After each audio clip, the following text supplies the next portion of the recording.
झारखंड में भी पहलगाम में हुए आतंकी हमला के बाद यहां की एटीएस लगातार बैंड आउटफिट से संबंध रखने वालों के खिलाफ अभियान चला रही है और लगातार उसे कामयाबी भी मिल रही है, सफलता भी मिल रही है। 26 अप्रैल को हिजब उत तहरीर के 4 संदिग्ध को गिरफ्तार किया गया था और उनको जब रिमांड पर लेकर पूछताछ की गई तो वहां से जो इन्फॉर्मेशन गैदर किया गया एटीएस के द्वारा, उसके आधार पे एक और संदिग्ध को धनबाद के वासेपुर के शमशेर नगर से ही गिरफ्तार किया गया। उसका नाम अम्मार अय्यास है। तो वो जो है उसका भी कनेक्शन, उसके मोबाइल को भी जब्त किया गया है, डिजिटल डाटा जो है उसको जब्त किया गया है, जिसमें कई इनक्रिमिनेटिंग डॉक्यूमेंट्स मिले हैं, इससे जुड़े हुए जो है डॉक्यूमेंट्स मिले हैं, जिसके आधार पे पुलिस उससे भी एटीएस जो है उनसे भी पूछताछ कर रही है। और बड़ी बात यह है कि गैंग्स ऑफ वासेपुर पहले भी जो है सुर्खियों में था। एक बार फिर जिस तरह से एटीएस लगातार वहां दबिश दे रही है उससे सुर्खियों में है और इस बार वहां रहने वाले संदिग्धों के आतंकी कनेक्शन को लेकर, आतंकी संगठनों के कनेक्शन को लेकर लगातार जो है गैंग्स ऑफ वासेपुर का वासेपुर चर्चे में है, सुर्खियों में है। यहाँ बता दें कि उनका मोडस ऑपरेंडाई जो है वो इस तरह से था कि जो है वो आईएसआई से जुड़े तमाम जानकारियां और उसके आधार पे युवा समूह जो है उसको गुमराह करने की कोशिश कर रहे थे और उसी इंटरनेट का भी सहारा लिया जा रहा था। इसको लेकर जो है इन्फॉर्मेशन पुलिस को मिलती है, टिप ऑफ मिलती है एटीएस को, उसके बाद जो है लगातार जो है इस तरह का ये जो है कार्रवाई एटीएस के द्वारा की जा रही है। अब अम्मार यासर जो है, अम्मार यासर ये पहले भी जेल में रह चुका है। जोधपुर में, राजस्थान में 10 साल जेल में था। 2014 में उसकी गिरफ्तारी हुई थी।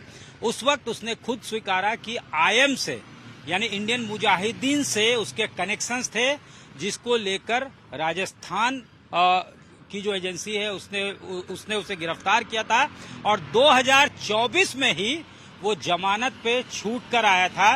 एक बार फिर जो युवा वर्ग है उसको नेटवर्क से, आतंकी जो बैंड आउटफिट है उसके नेटवर्क से जोड़ने की कोशिश की जा रही थी, जो लिटरेचर है उसके जरिए, इसके अलावा मोबाइल और इंटरनेट के जरिए युवाओं को गुमराह करने की कोशिश की जा रही थी। और यही इन्फॉर्मेशन जब एटीएस को मिलता है तो उसके बाद उसकी गिरफ्तारी होती है।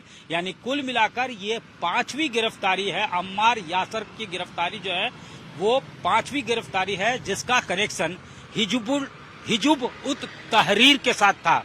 अब यहाँ बताना ये जरूरी है कि झारखंड में लगातार जो है इस तरह से एटीएस अभियान चला रही है। 2024 में भी गिरफ्तारी हुई थी। सिम्मी से लेकर आईएम और अल कायदा तक से कनेक्शन रखने वाले जो है संदिग्ध, उनको गिरफ्तार किया गया। हर साल 6 से 7 गिरफ्तारियां हुई है या उससे भी ज्यादा गिरफ्तारियां हुई है। 2024 में भी इस तरह का कार्रवाई किया गया था और अच्छा कंसिडरेबल नंबर जो है वो संदिग्धों का है, जिसको गिरफ्तार पुलिस एटीएस जो है एटीएस के द्वारा किया जा रहा है। अब ये एक जरूर अलार्मिंग और कंसर्निंग जो है बात वो दिख रहा है, या फिर कंसर्निंग जो है कहीं ना कहीं इस राज्य के लिए है कि क्या यहाँ पे स्लीपर सेल बनाने की कोशिश जो है आतंकी संगठनों की है। बार बार यहाँ क्यों गिरफ्तारियां हो रही है? अगर हम बात करें 2006-7 से ही तो लगातार जो है एनआईए की टीम से लेकर तमाम जो है एटीएस का अभियान यहाँ देखने को मिला है। जाहिर तौर पे इससे ये साफ है कि गुमराह करने की कोशिशें जरूर हो रही है, लेकिन एटीएस जो है वो भी जो है एक्शन में दिख रहा है और ये कोशिश जो आतंकी संगठन या बैंड आउटफिट के तरफ से किया जा रहा है युवाओं को गुमराह करने का, वहां जो है स्टम्बलिंग ब्लॉक के रूप में एटीएस भी काम कर रही है और लगातार संदिग्धों की गिरफ्तारी ये जरूर कहीं ना कहीं सरफेस पे बात इसको लाती है कि युवाओं को गुमराह करने की कोशिश की जा रही है, जिससे बचने की जरूरत है। और ये गुमराह करने की कोशिश जो है बैंड आउटफिट कर रही है लगातार संदिग्धों की गिरफ्तारी इस बात को पुख्ता करता है, इस बात को कहीं न कहीं साबित करता है कि किस तरह से स्लीपर सेल बनाने की कोशिश जरूर की जा रही है आतंकी संगठनों के द्वारा, जिसको नाकामयाब किया गया है कई बार। और कई गिरफ्तारियां देखने को मिली है बैंड आउटफिट के साथ संदिग्धों के कनेक्शन को लेकर। कैमरामैन राकेश तिवारी के साथ सत्यजीत कुमार, रांची, आज तक।